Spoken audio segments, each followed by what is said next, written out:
Muhammadan abduhu wa rasuluhu ad-da'i ilal iman. Allahumma salli wa sallim wa barik ala habibina wa qudwatina wa sayyidina Muhammadin sallallahu alaihi wasallam wa ala alihi wa ashabihi wa man sara ala nahjihi wa man jahada fi sabilihi wa man da'a bi da'watihi wa man ihtada bi hadihi ila yaumiddin. Amma ba'du.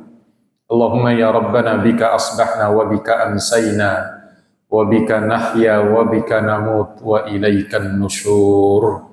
Allahumma barik lana fi majlisina hadha as-sabah wa fi bidayati hadhihi as-sanah al-jadidah. Allahumma ya Rabbana barik lana fi a'marina wa arzakina wa a'malina. Allahumma barik ahlana wa awladana wa ahfadana. Allahumma ya Rabbana ya sami'ad du'a.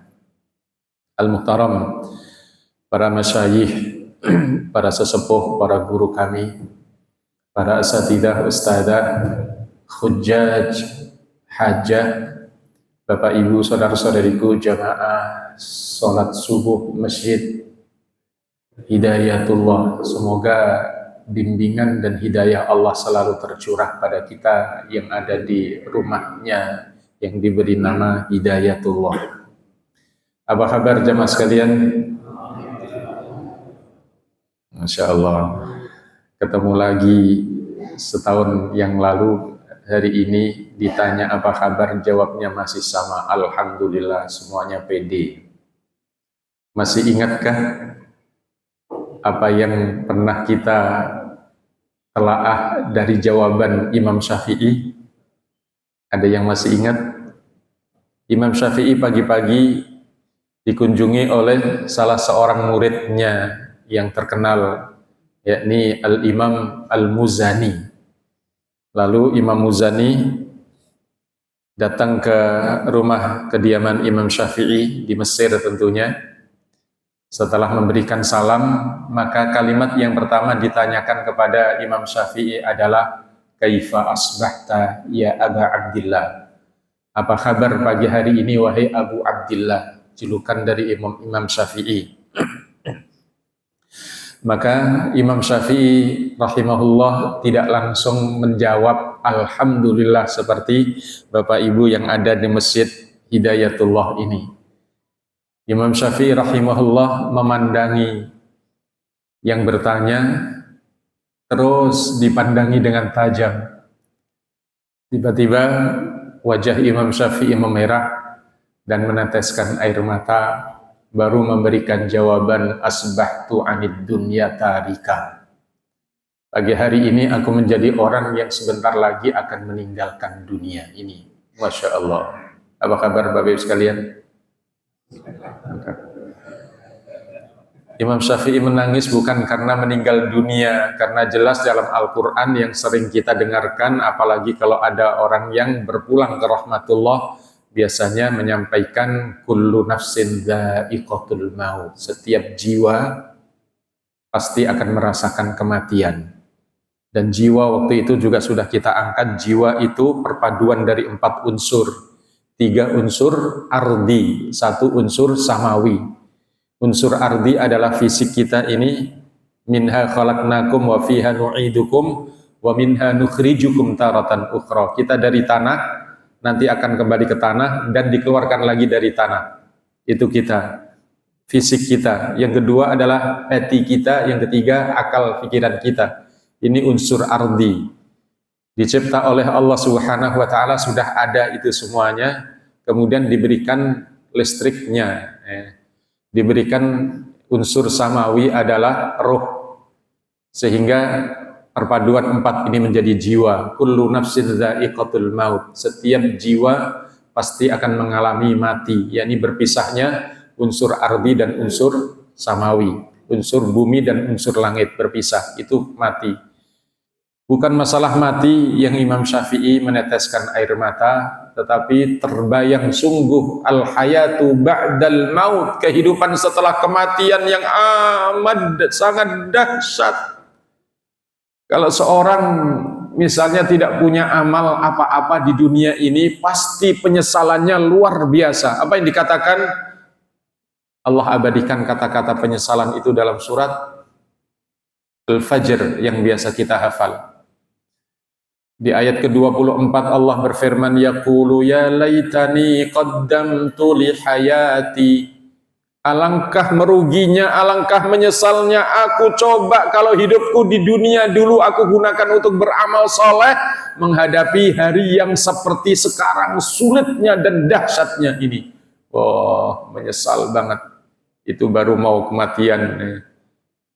Teriak-teriak kepada Allah, Rabbi laula akhartani ila ajalin qarib. Ya Allah, tunda sejenak saja ya Allah, sejenak, tunda sejenak saja. Mau ngapain wahai hambaku? Fa'asaddaqu, aku mau sedekah.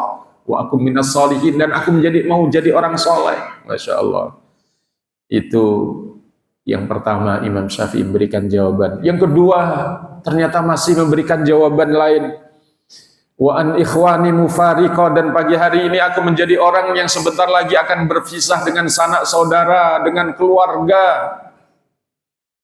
Masya Allah, bukan masalah perpisahan dengan sanak keluarga dan saudara-saudara dan orang-orang yang dicinta, tapi diingatkan di sana ada firman Allah Subhanahu wa taala di surat Zukhruf surat ke-43 di ayat 67. Allah berfirman, al-akhillau yawma idzin ba'duhum li ba'din aduwwun illal muttaqin. Orang-orang yang di dunia ini saling cinta mencintai antara satu sama lain. Orang tua dengan anak-anak, dengan orang tua, suami dengan istri, istri dengan suami, keluarga dengan keluarganya, kekasih dengan kekasihnya. Tapi bisa saja nanti di hadapan Allah satu sama lain menjadi musuh kecuali orang yang bertakwa. Jadi kalau dalam satu keluarga ada yang bertakwa, ada yang tidak bertakwa, nggak ketemu di hadapan Allah. Tapi kalau orang tua bertakwa, istri, suami bertakwa, anak-anak bertakwa, cucu bertakwa, orang tua bertakwa, dikumpulkan semuanya di hadapan Allah. Walladzina amanu wattaba'athum dzurriyyatuhum biimanin alhaqna bihim dzurriyyatahum.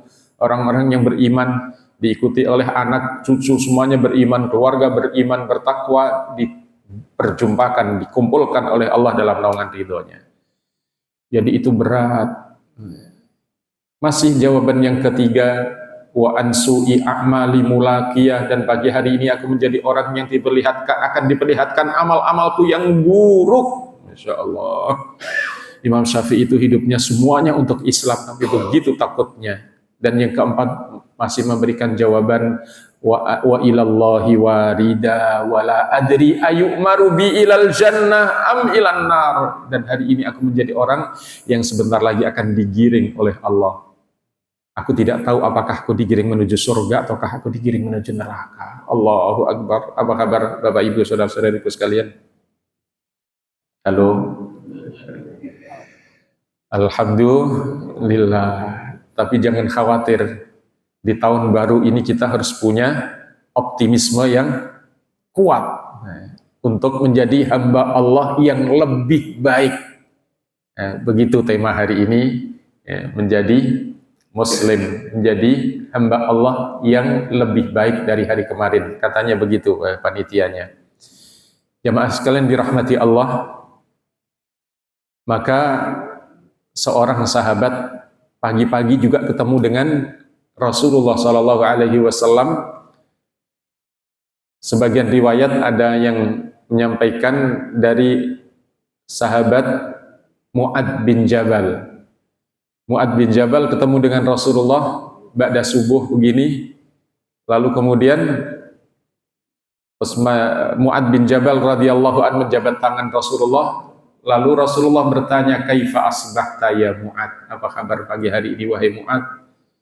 Mu'ad radhiyallahu anhu mengatakan apa? Alhamdulillah ya Rasulullah, asbahna mu'minan haqqan. Alhamdulillah ya Rasul, pagi hari ini aku menjadi seorang mukmin yang kuat iman ya Rasul. Masya Allah. Apa kabar Bapak Ibu sekalian? Nah, ini tipe Mu'ad bin Jabal semuanya. Mu'ad bin Jabal itu seorang ulama dari kalangan sahabat, aslinya dari Yaman, tapi jangan pergi ke Yaman ya.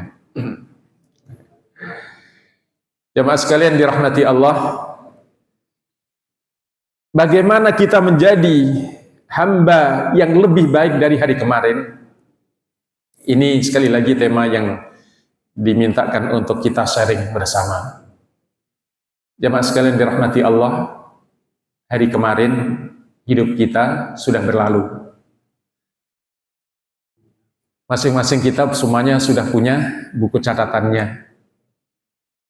Tapi kita tidak tahu apakah catatan file hidup kita masa lalu ditaruh di file bersama orang-orang yang Allah muliakan fil illiyin, atau buku catatan file-file kehidupan kita yang kemarin dimasukkan ke dalam daftar orang-orang yang ditaruh dalam sijjin yang hina, rendah, dan berbahaya. Nggak tahu kita semuanya.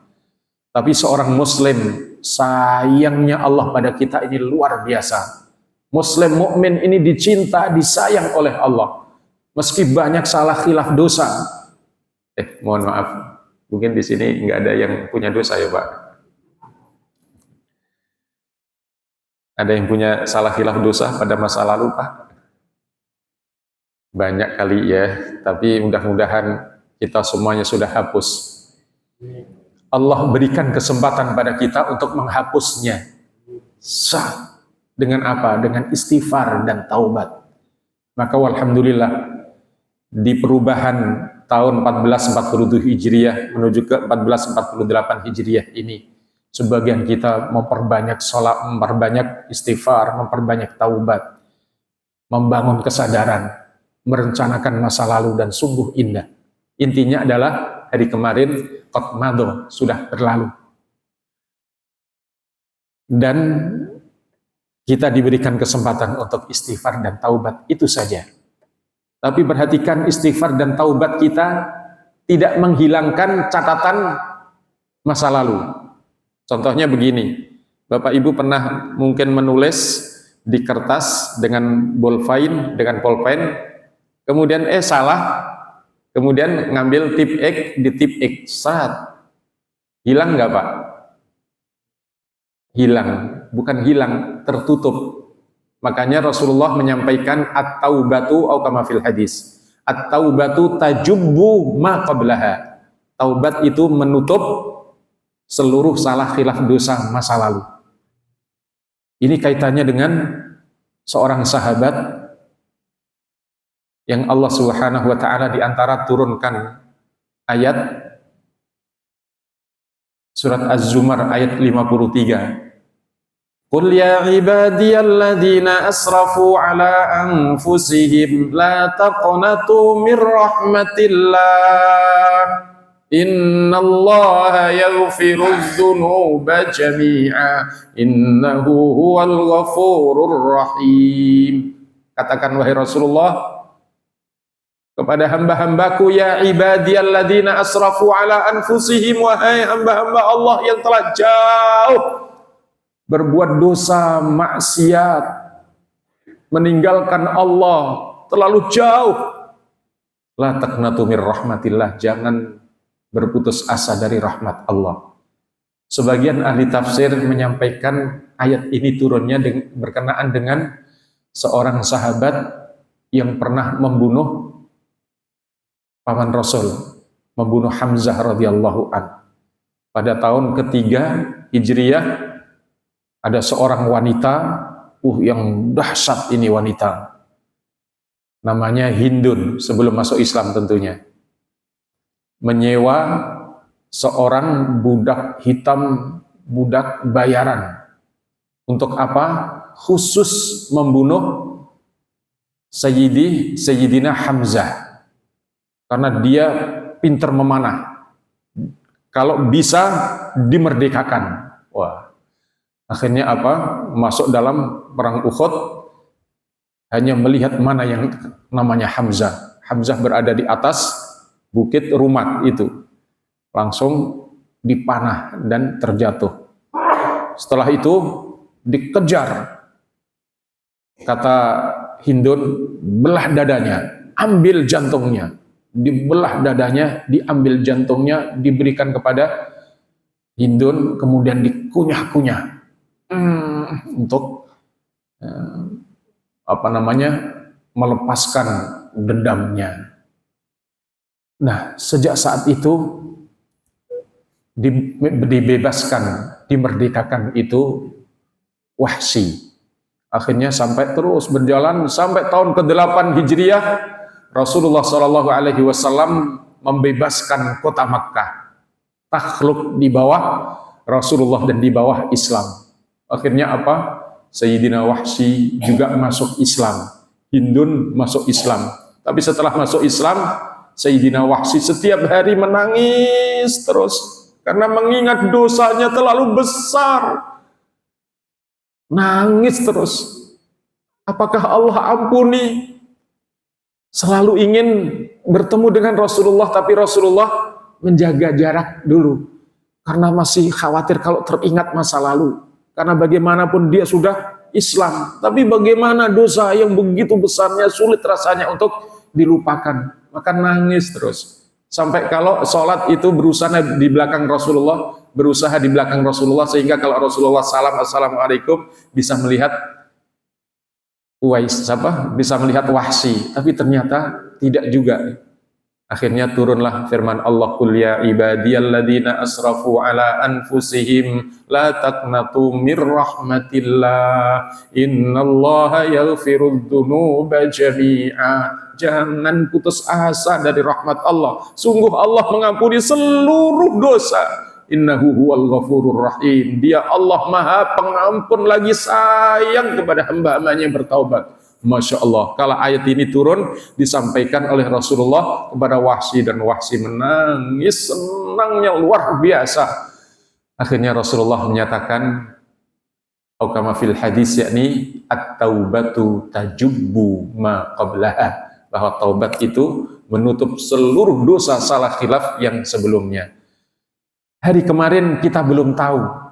Makanya Allah berfirman, satu-satunya ayat dalam Al-Quran yang memerintahkan kepada orang yang beriman, perintah ini diapit dua, ittaqullah. Hanya satu, surat Al-Hasyr, surat ke-59, ayat ke-18. Ya ayyuhalladzina amanu, hei orang-orang yang beriman. Siapa orang beriman yang disebut oleh Allah di sini? Kita semuanya. Hei orang-orang yang beriman. Ittaqullah. Takutlah kepada Allah, bertakwalah kepada Allah. Jangan sampai menyia-nyiakan hidup ini. Nggak ada nilai ibadahnya. Karena kalian semuanya ini adalah hamba Allah. Maka tugas kita adalah memperbaiki penghambaan kita. Ittaqullah, lalu apa? Wal tanzur nafsum ma qaddamat lighad. Dan hendaknya setiap jiwa dari kalian semuanya, dari kita semuanya, mempersiapkan apa yang akan dibawa nanti menghadap Allah. Apa Pak yang akan kita bawa di hadapan Allah? Coba sampai saat ini lihat catatan hidup kita, memori hidup kita semuanya. Kira-kira amalan apa yang bisa kita banggakan di hadapan Allah nanti? Mudah-mudahan sholat kita ya Pak ya.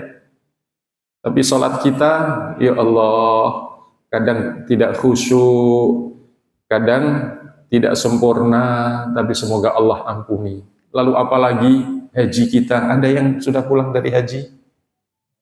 Alhamdulillah, kita doakan hajjan mabruran wa sa'yan masykuran wa dzamban maghfuran wa tijaratan lan tabur. Semoga hajinya mabrur. Mabrur itu mulai sejak sekarang. Kalau di sana ya setiap kita pasti baik ibadah kita.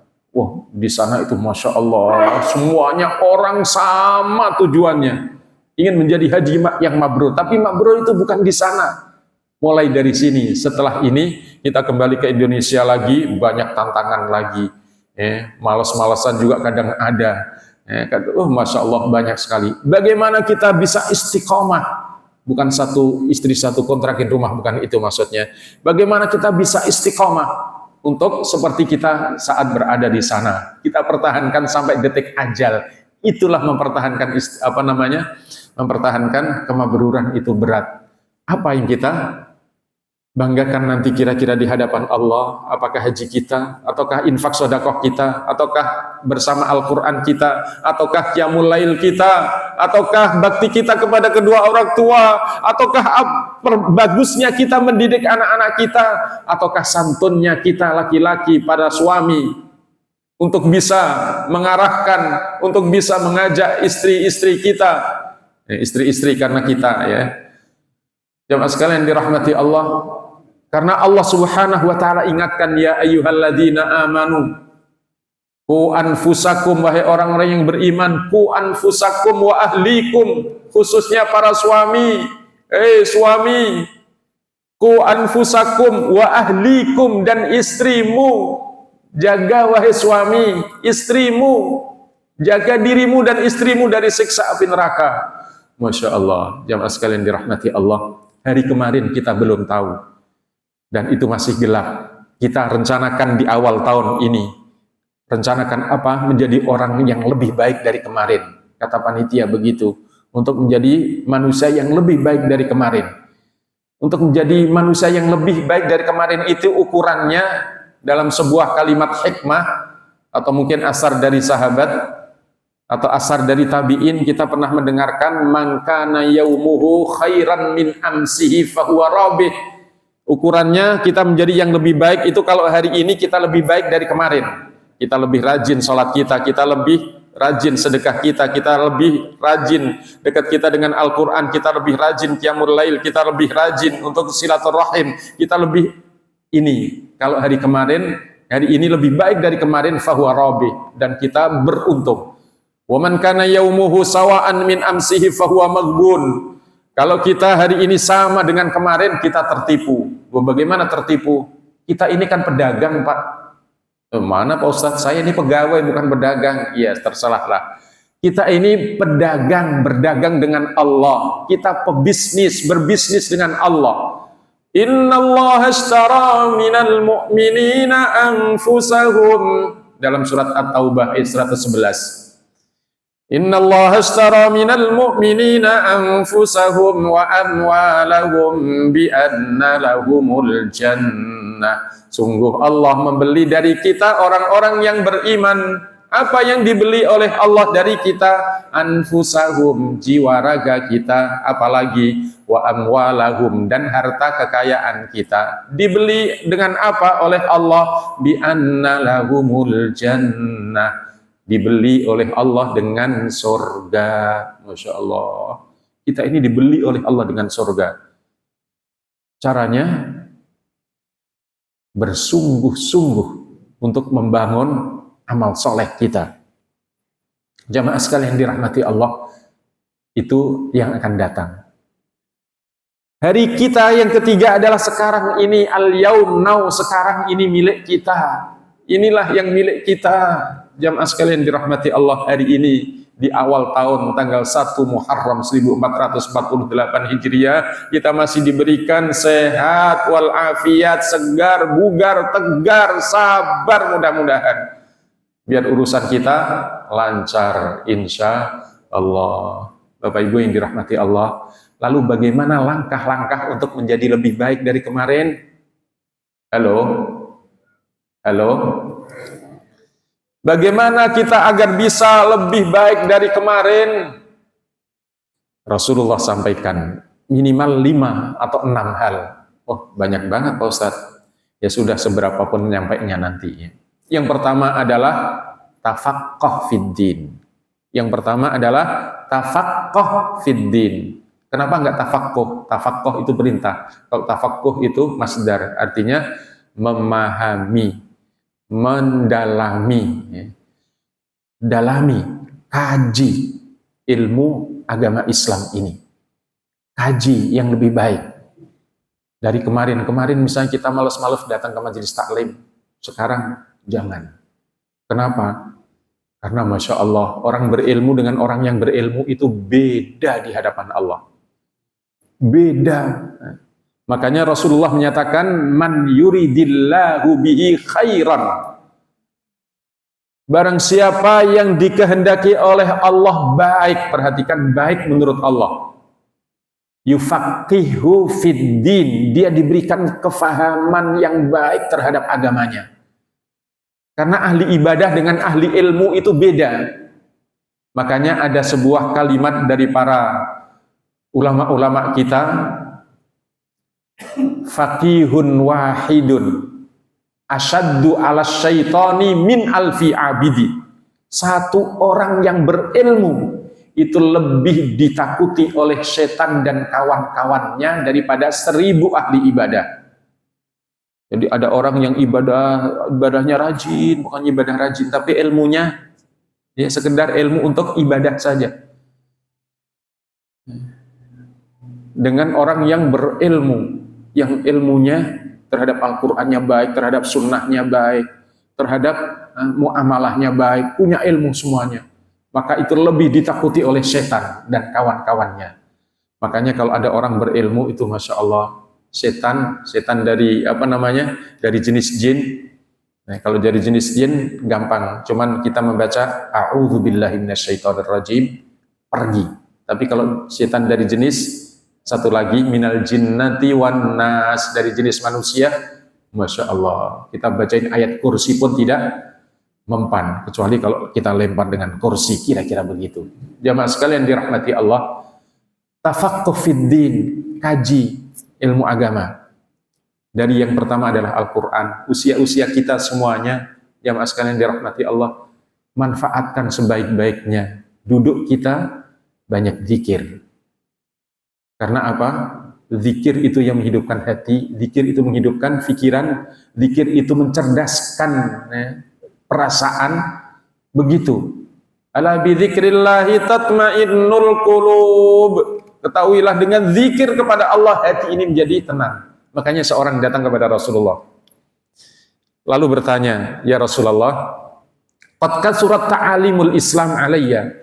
Ya Rasul, ajaran Islam ini yang engkau sampaikan kepadaku sudah banyak ya Rasul. Fa akhbirni bi syai'in atashabbasu bihi.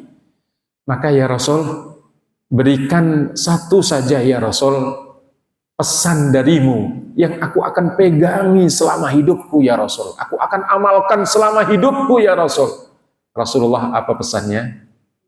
La yazalu lisanuka ratban bidzikrillah. Hendaklah lisanmu selalu basah dengan zikir kepada Allah. Masya Allah.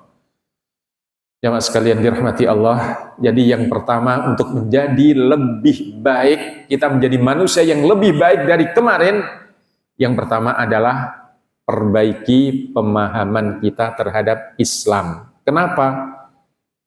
Karena perbuatan kita, hidup kita itu sesuai dengan apa yang ada dalam otak kita, dalam pikiran kita. Makanya kita sering mendengarkan satu kalimat yang baik. Anda adalah apa yang Anda dalam pikiran Anda. You are what you think. Anta kaifama tufakkir. Jadi kalau kita ini faham Islam, pasti kita akan terlihat kesolehan kita, gerak kita dalam berumah tangga seperti apa, dalam menjadi tetangga seperti apa, dalam menjadi pemimpin seperti apa, pasti akan begitu, akan baik. Subhanallah, itu yang pertama. Apa Pak, Bu? Pahami, dalami ilmu agama. Kalau kita pengen menjadi orang yang disebut baik oleh Allah. Yang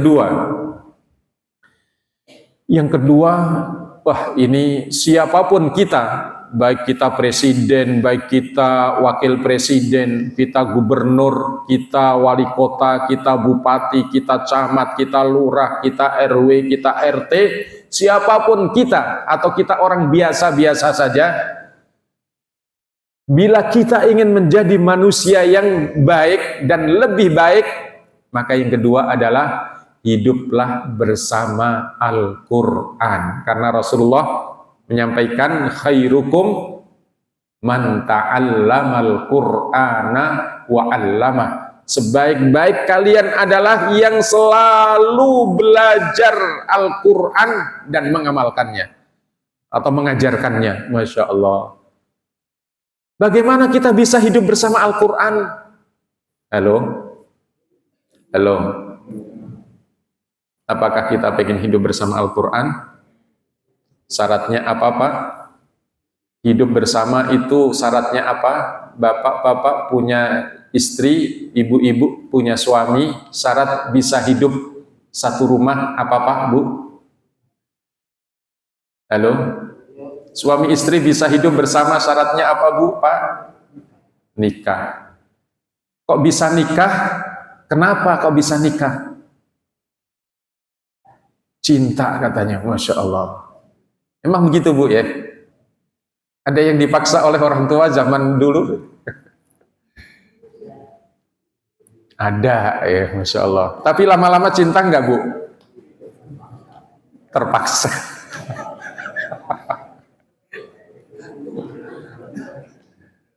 Lugu banget. Intinya adalah bahwa bisa hidup bersama itu di samping sudah menikah adalah juga karena cinta. Kalau nggak cinta, mungkin kagak punya anak kali.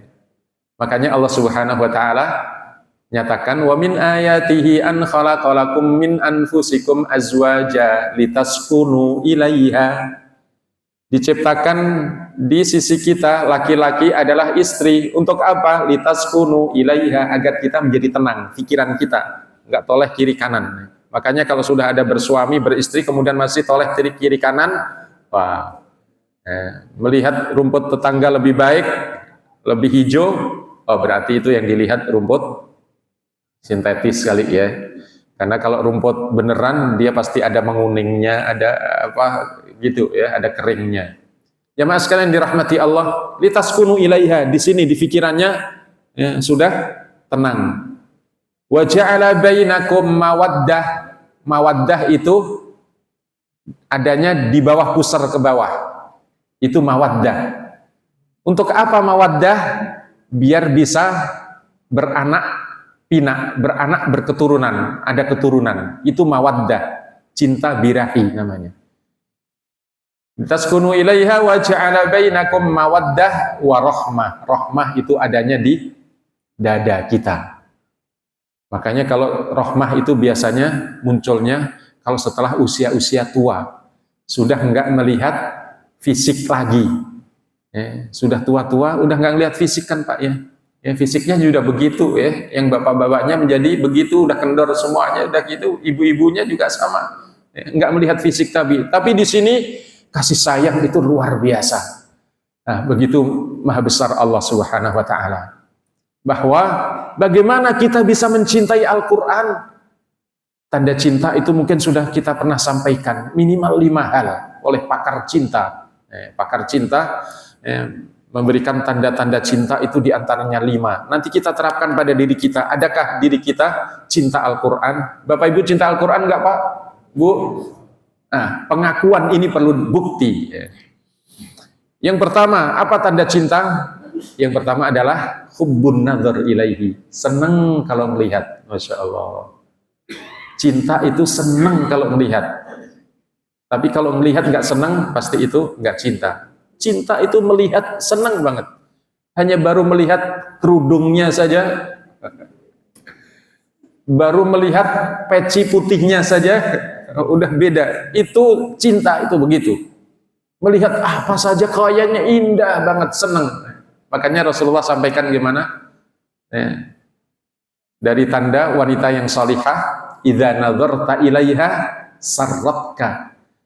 Tanda wanita salihah itu kalau kamu melihatnya, kamu senang banget melihat.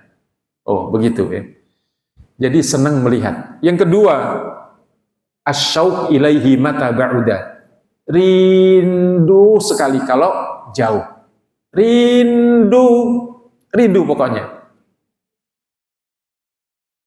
Sehari saja nggak ketemu, kayaknya sudah sebulan. Itu rindu. Luar biasa. Orang rindu itu sampai ada yang meninggal dunia. Bisa sakit, bisa. Rindu itu luar biasa. Makanya kita pernah mendengarkan ada satu kisah. Kisah cintanya siapa? Laila Majnun. Laila Majnun, bukan Laila yang Majnun, bukan Laila yang gila, tapi seorang pemuda yang tergila-gila kepada Laila. Laila berdarah biru, sedangkan pemuda ini berdarah merah. Karena cintanya luar biasa. Akhirnya apa yang terjadi? Yang perempuannya ini nggak boleh ketemu sama orang tuanya, tidak boleh ketemu dengan pemuda itu. Itu darah merah itu, kita darah biru. Akhirnya dengan cara apa saja nggak bisa ketemu, akhirnya sampai sakit, akhirnya meninggal. Wah, itu karena rindu. Rindu itu luar biasa. Yang ketiga, al-julusu ma'ahu tawilan duna malal. Cinta itu betah duduk berlama-lama, nggak bosan, nggak bete. Pernah ngerasain nggak, Bu? Itu masih muda-muda dulu, kalau sekarang ditanyain udah lupa mungkin Bapak ya. Dulu setiap malam panjang duduknya, ngobrol ke sana kemari ya, setelah nikah maksudnya ya. Jamaah sekalian dirahmati Allah, duduk betah berlama-lama dengannya nggak bosan. Yang keempat, kasura dzikruhu, banyak ingat.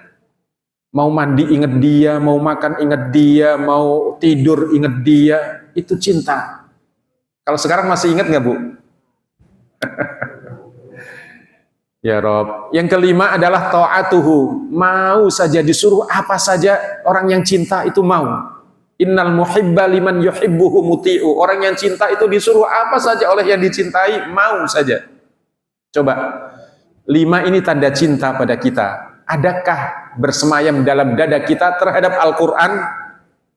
Apakah kita cinta Quran, Bu, Pak? Kita buktikan dengan 5 ini. Yang pertama, apakah kita senang kalau melihat Quran? Masya Allah, senang. Apakah kita senang kalau mendengar ayat-ayat Al-Quran dilantunkan?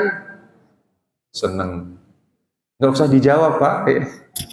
Dilihat aja di diri kita. Kalau kita senang, alhamdulillah, berarti kita cinta Quran. Tapi nggak cukup itu. Apakah ada kerinduan pada kita? Kalau sehari aja tidak membaca Al-Quran, ada sesuatu yang hilang begitu? Atau kalau nggak baca Al-Quran, biasa-biasa aja. Ini. Hari ini nggak baca Al-Quran, besok nggak baca Al-Quran, besok lagi nggak baca Al-Quran, besoknya lagi nggak baca Al-Quran, seminggu nggak baca Al-Quran. Kalau kita nggak rindu, berarti kita belum cinta Quran. Yeah. Begitu gampang. Yang ketiga, al-julusu ma'ahu tawilan duna malal. Cinta itu betah duduk berlama-lama, nggak bosan. Masya Allah. Zaman dulu diceritakan dalam koran itu ya, ada yang seorang laki perempuan duduk malam-malam di kuburan sampai pagi betah. Karena apa? Yaitu terlepas dari apa?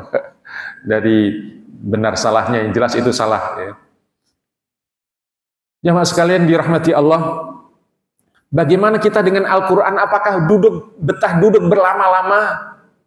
Mungkin bisa kita katakan jadi dukun gitu, duduk tekun komat kamit. Duduk tekun komat kamit, dukun di depan Al-Quran. Butuh berapa lama? Betah berapa lama kita? Semakin kita betah lama bersama Al-Quran, maka menunjukkan cinta kita. Disebutkan oleh Utsman ibnu Affan radhiyallahu an khalifatus salis. Al-khalifatus salis Utsman bin Affan radhiyallahu an. Begitu ya kalau Ramadan kita diingatin terus.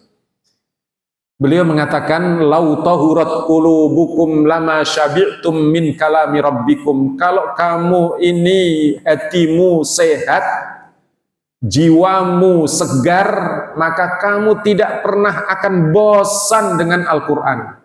Pasti ingin berlama-lama dengan Al-Quran. Nah, kalau kita baca Al-Quran, betah berapa lama? Itu ukuran dari cinta kita.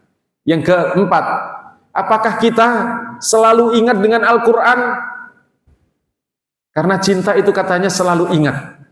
Kalau orang ingat itu biasanya kita sudah banyak pengalaman bersamanya. Selalu ingat terus, jadi ingat terus. Nah, kita berapa banyak ayat-ayat Al-Quran yang kita hafal? Masya Allah, Bapak Ibu, berapa ayat Al-Quran yang bisa kita hafal? Mudah-mudahan di tahun baru 1448 Hijriah ini hafalan kita nambah. Apakah kita mau nambah hafalan atau tidak? Pak Ustadz, saya kan sudah tua. Apalagi saya ini membacanya masih abatasa. Wah, mendengar, bisa mendengar. Ada orang yang hafid Al-Quran hanya mendengar. Karena apa? Matanya buta, jadi dia mendengar. Dan dia menjadi hafid Al-Quran. Banyak ini kalau kita ya ditanyakan Bang Google gitu. Apa namanya? Buta, orang buta hafid Al-Quran. Nanti langsung keluar. Mulai dari yang anak-anak sampai dewasa. Luar biasa. Dan kita yang diberikan oleh Allah mata bisa untuk melihat kesehatan, untuk bisa duduk berlama-lama, kita diberikan oleh Allah Subhanahu wa taala seluruh panca indera. Kenapa tidak mau dekat dengan Al-Qur'an? Ya'ti yaumal qiyamati syafi'an li ashabi. Al-Qur'an akan membela kita nanti di dalam kubur di hari kiamat, dan di dunia ini selalu memberikan bimbingan kita Al-Qur'an. Tahun yang lalu saya ngisi di sebuah masjid, tapi ngisi ibu-ibu. Tapi bapak-bapaknya yang hadir juga ternyata banyak. Akhirnya setelah selesai ada pengumuman. Diumumkan diantaranya para penghafal Al-Quran. Ternyata diantaranya ada ibu-ibu yang sudah usianya 60 tahun. Dia mulai dari sejak usia 50 tahun mulai menghafal Al-Quran. Ibu-ibu bisa menghafal Al-Quran dalam waktu 10 tahun. Masya Allah. Apa katanya? Kemudian dipanggil ke depan memberikan testimoni. Dia cerita, dulu saya masih bekerja dan alhamdulillah saya diberikan kesadaran untuk cinta Al-Quran. Jadi setiap hari saya buka Al-Quran, bahkan di tempat masak di dapur itu dikopikan Al-Quran, dikopi, fotokopi, kemudian ditempel. Setiap hari dia satu ayat bertambah terus. Masya Allah. Alhamdulillah akhirnya diberikan hadiah umroh. Wah, luar biasa. Maka yang mau umroh hafal Al-Quran dulu. Yang kelima tentunya orang yang cinta Al-Quran mengikutinya. Jamaah sekalian dirahmati Allah, bila kita ingin menjadi manusia yang lebih baik, maka dekatlah dengan Al-Quran. Inna hadzal Qur'ana yahdi lillati hiya aqwam. Sungguh Al-Quran ini memberikan petunjuk pada kita semuanya menuju kepada posisi yang lebih baik.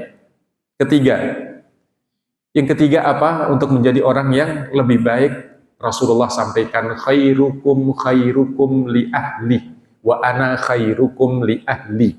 Sebaik-baik kalian adalah orang yang paling baik terhadap keluarganya. Kalau suami terhadap istrinya, kalau istri terhadap suaminya. Maka kalau kita pengen menjadi orang yang lebih baik, maka perbaiki hubungan kita dalam berkeluarga suami istri. Masya Allah. Halo, Bu? Bu? Ibu? Masya Allah. Rasulullah menyampaikan, uritu bin nar faida bi ahliha aksaruha an-nisa. Masya Allah, aku diperlihatkan oleh Allah neraka, ternyata sebagian besar penduduknya adalah wanita. Kenapa ya Rasulullah? Li'annahu yakfurna. Karena mereka banyak kufur. Kufur apa ya Rasulullah? Yakfurnal ashir. Mengkufuri nikmat suami. Masya Allah. Suami itu ternyata menjadi sebab orang itu masuk neraka atau menjadi sebab orang itu masuk surga. Tapi perhatikan para suami. Ya Allah. Suami dituntut ketaatannya kepada Allah dan kemudian baktinya kepada kedua orang tua. Oh Ustaz, orang tua saya sudah meninggal, masih ada kesempatan untuk berbakti. Kita yang orang tuanya sudah meninggal, bagaimana baktinya? Yang pertama, memohonkan ampun terus setiap hari. Yang kedua, mendoakan agar Allah angkat derajatnya di sisinya. Yang ketiga, ziarah kuburnya. Yang keempat, banyak bersodakoh dengannya. Yang kelima, menjaga hubungan dengan apabila orang tua kita punya teman, kunjungi. Masya Allah. Kembali lagi, yang ketiga, perbaiki hubungan suami istri. Orang yang terbaik adalah orang yang memperlakukan istrinya dengan sebaik-baiknya. Jemaah sekalian dirahmati Allah. Kenapa sih banyak perceraian dan seterusnya? Ini disebabkan itu. Makanya di antara trik-trik untuk kita memperbaiki hubungan suami istri, Bapak Ibu yang dirahmati Allah, yang pertama kenali suami kita, kenali istri kita. Udah kenal Pak Ustadz, udah sekian tahun. Iya, yang kedua kalau begitu, lakukan tafahum. Tafahum itu apa? Memahami kekurangan suami untuk diterima, memahami kekurangan istri untuk diterima. Karena kalau kelebihan suami, kelebihan istri, semuanya menerima. Tapi kelemahannya, kekurangannya, inilah yang kita terima dan kita minimalisirkan. Oh, yang kedua, tafahum. Yang ketiga apa? Kalau kita bisa tafahum, ini semuanya mudah-mudahan sudah bisa tafahum ya Pak Bu ya. Udah lama kita ya menikah. Memahami kekurangan istri untuk kita terima. Ya sudah, memang begitu Allah karuniakan pada saya, istri saya ada kekurangan dari sini, misalnya suka marah misalnya. Ya sudah, marahnya dikurangi dikit-dikit gitu. Tapi kalau kita dimarahin, diem aja ya. Bapak-bapak. Tapi kalau ibu di sini sih nggak pernah marah. Ya.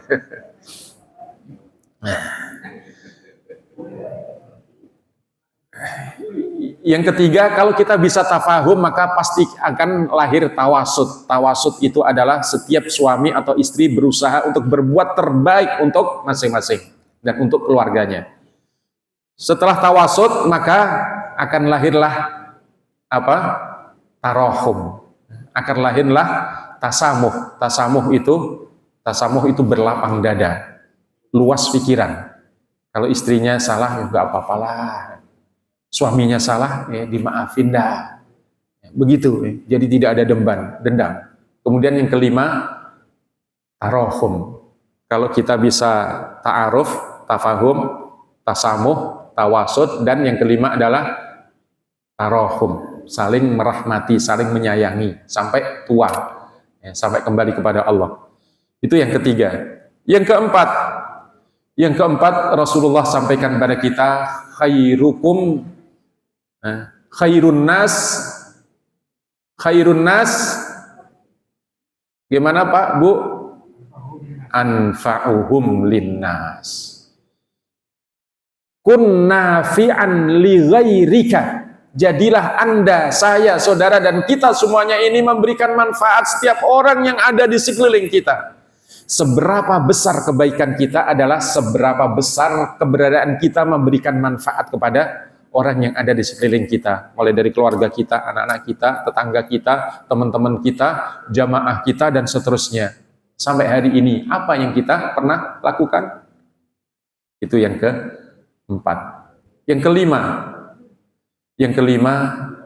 jamaah sekalian dirahmati Allah, Rasulullah SAW pernah menyampaikan orang yang sangat luar biasa.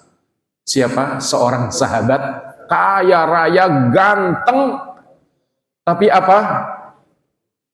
Dia memilih untuk masuk Islam bersama Rasulullah. Akhirnya orang tuanya memutus seluruh harta kekayaannya, tidak diberikan, dan orang tuanya pun berusaha untuk mengembalikan dia sampai mogok makan. Sudah hampir sebulan ibunya mau mati, akhirnya adiknya disuruh untuk nyamperin. Siapa dia? Nah, inilah seorang sahabat yang luar biasa, Mus'ab bin Umair. Mus'ab bin Umair, wahai Mus'ab, ibumu sudah mogok makan hampir sebulan, udah mau mati. Kembalilah kamu kepada agama nenek moyang kita. Masya Allah. Mus'ab bilang apa? Hei, Kak, Dek, sampaikan kepada ibu, suruh dia makan. Suruh dia makan. Karena andai kata ibu punya umur 100, mati setiap hari satu demi satu. Demi Allah, aku tidak akan pernah kembali kepada agama nenek moyang. Allah telah muliakan dengan Islam ini. Masya Allah, luar biasa. Makanya, kalau beliau meninggal dunia, perhatikan di saat perang Uhud, membawa bendera, tangannya dipotong oleh orang kafir.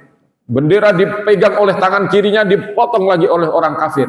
Akhirnya Mus'ab bin Umair mati dalam keadaan syahid. Orang yang kaya raya dan ganteng itu sampai kain kafan yang dimilikinya enggak bisa menutup Karena apa? Orang yang mati syahid itu dimakamkan sesuai dengan dia meninggal dunia. Akhirnya apa? Kalau beliau meninggal, Rasulullah menyampaikan, ala ukhbirukum bi khairin nas, maukah aku beritahukan kepada kalian sebaik-baik orang di antara kalian semuanya?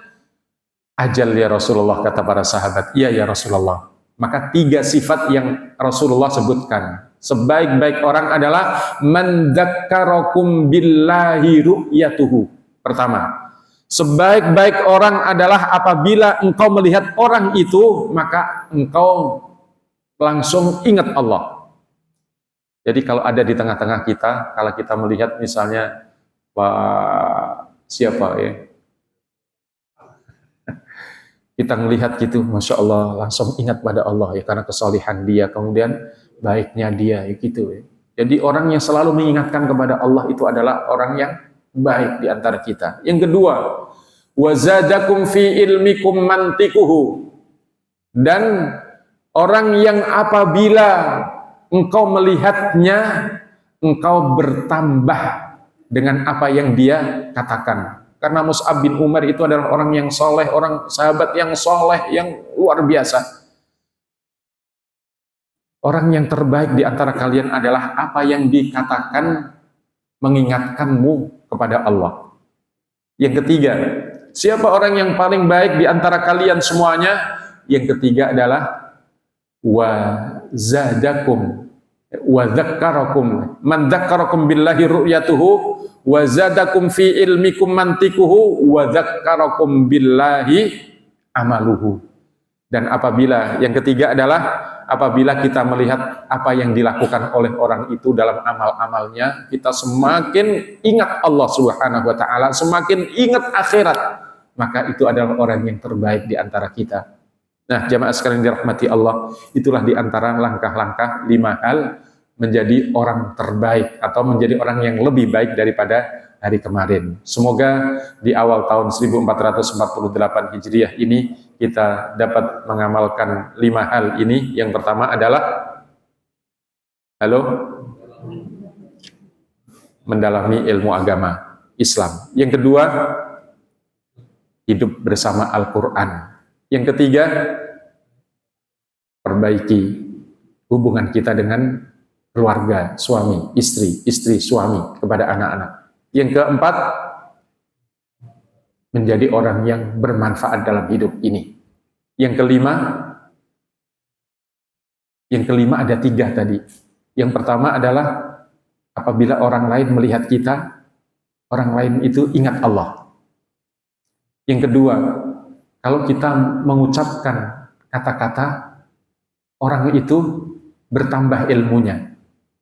Yang ketiga, kalau kita melakukan perbuatan-perbuatan baik, ada seseorang itu melihat kita, kemudian dia ikut apa yang kita lakukan dari kebaikan ini untuk memperbaiki bekal menuju Allah Subhanahu wa taala. Maka jamaah sekalian dirahmati Allah, sekali lagi semoga Allah karuniakan kepada kita semuanya keberkahan. Di awal tahun ini kami menyampaikan selamat tahun baru 1448 Hijriah. Kullu amin wa antum bi khairin. Semoga sepanjang tahun ini saya, saudara, dan kita semuanya selalu dalam bimbingan oleh Allah Subhanahu wa taala dalam kebaikan. Allahumma ya Rabbana, nas'alukal khaira fi bidayati hadhihi sanah, nas'alukal khaira ma fiha wa ma jabalta 'alaiha wa ma jabalta fiha. Ya Allah, kami mohon kebaikan di tahun ini ya Allah, dan apa-apa yang Engkau telah sediakan dari kebaikan di tahun ini ya Rabbana, wa na'udzubika min syarriha wa syarri ma jabaltaha 'alaiha. Dan kami berlindung kepadamu ya Allah dari hal-hal yang buruk dan apa-apa yang ada di tahun ini dari berbagai keburukan. Ya Allah ya Rabbana, nas'alukal afwa wal afiyah wa nas'alukas salamata min kulli baliyah. Selamatkan kami ya Allah, pikiran kami, dada kami, perbuatan kami. Selamatkan ya Allah keluarga kami, anak-anak cucu kami ya Allah ya Rabbana. Allahumma ya Rabbana ij'alna min ahli salah, min ahli ibadah, min ahli Al-Quran. Nuhibbuka wa nuhibbu rasulika wa nuhibbul Quran wa nuhibbul Islam. Jadikan kami ya Allah termasuk hamba-hambamu yang saleh ya Allah, mencintai Al-Quran, mencintai Islam, mengikuti Rasulmu, bertaat kepadamu ya Allah ya Rabbana ya Sami'ad du'a. Rabbana atina fid dunya hasanah wa fil akhirati hasanah wa qina adzabannar walhamdulillahi rabbil alamin. Demikian jemaah sekalian dirahmati Allah. Ada pertanyaankah? Iya, silakan saya. Assalamualaikum warahmatullahi wabarakatuh. Dalam kalimat tadi meninggal tidak waktu 1 menit pun untuk berbuat baik atau amal. Nah, kalau kita memang tidak punya amal, artinya mau amal tidak bisa, apakah anak-anak kita nanti beramal untuk bapaknya? Masya Allah. Yang kedua, masalah kita sudah terlambat, untuk menyekolahkan anak-anak kita ke pesantren atau yang agama. Bagaimana kalau untuk cucu kita kita nanti disekolahkan oleh anak-anak kita ke agama atau pesantren atau bahkan Al-Quran, itu apakah bisa menolong kita nanti?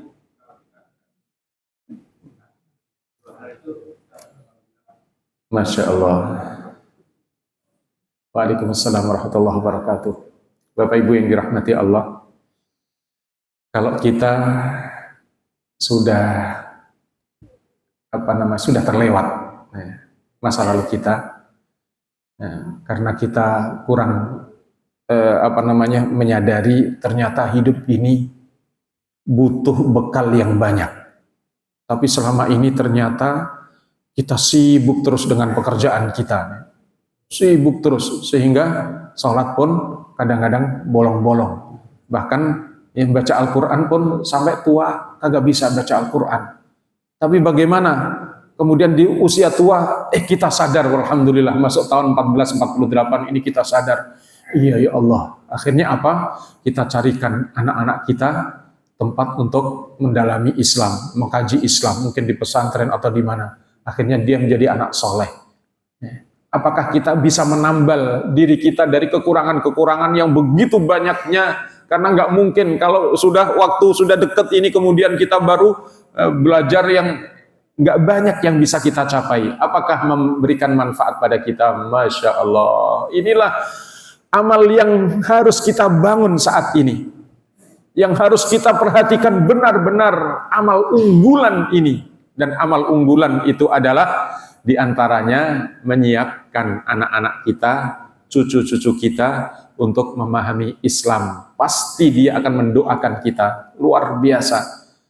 Pasti dia akan mendoakan kita kalau dia soleh nanti. Itu tanda anak soleh, cucu yang soleh itu mendoakan kita. Dan itu kita butuhkan, manfaatnya besar untuk kita nanti.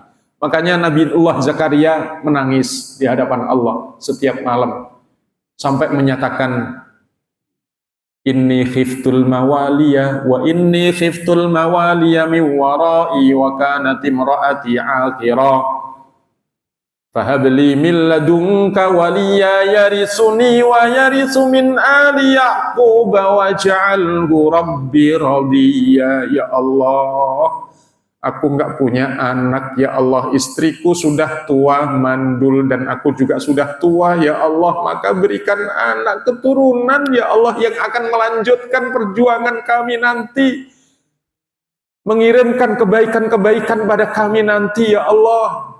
Akhirnya dikabulkan. Dan begitulah Nabi Ibrahim alaihissalam sudah tua, usianya 86 tahun, istrinya 80 tahun. Nabi Ibrahim minta, Rabbi habli minas salihin, ya Allah berikan kami anak yang soleh. Ternyata dari istri yang kedua dilahirkan anak dan didiknya menjadi soleh, akhirnya membangun Ka'bah sampai hari ini bersama Ibrahim alaihissalam, yang Ka'bahnya kemarin dikunjungi oleh Pak Haji kita, Masya Allah, bertawaf di sana. Semuanya terus mengalir apa yang dilakukan oleh anak-anak kita, luar biasa. Itu yang pertama. Tapi kalau terjadi sebaliknya, Anak kita tidak didik dengan pendidikan yang baik. Kita tidak pesantrenkan. Kita sendiri didik anak kita. Jangankan didik anak kita. Kita sibuk terus dengan mencari hepeng, mencari cuan. Mencari hepeng, mencari cuan. Sibuk terus, nggak sempat didik anak, nggak sempat untuk mensantrenkan, karena cuannya tidak kita gunakan untuk mempesantrenkan anak, tapi untuk membangun rumah, untuk membeli mobil, untuk ini, rumahnya, mobilnya nggak dibawa mati. Akhirnya apa?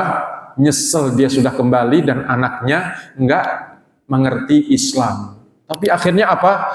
Karena anaknya tinggalnya dekat Masjid Hidayatullah, setiap hari melihat bapak ibu sekalian begitu rajin, anaknya pun bangkit, kemudian sadar, ya Allah, semoga ampuni ayah saya ya Allah. Kemudian apa? Dia mendidik anak-anaknya, tapi karena terbatas dia harus bekerja, harus ini semuanya, akhirnya dititipkan atau disekolahkan di pesantren. Jadi ulama, akhirnya apa? Pergi ke Mesir, ke Al-Azhar atau ke Madinah, pulang jadi orang soleh. Masya Allah. Apakah ayahnya dan kakeknya mendapatkan kebaikan itu? Iya. Luar biasa. Itulah yang harus kita lakukan. Itu adalah amal investasi terbesar hidup kita, adalah kalau kita bisa menjadikan anak-anak kita anak-anak yang soleh. Cirinya adalah mendoakan kita. Wallahu a'lam. Masih ada?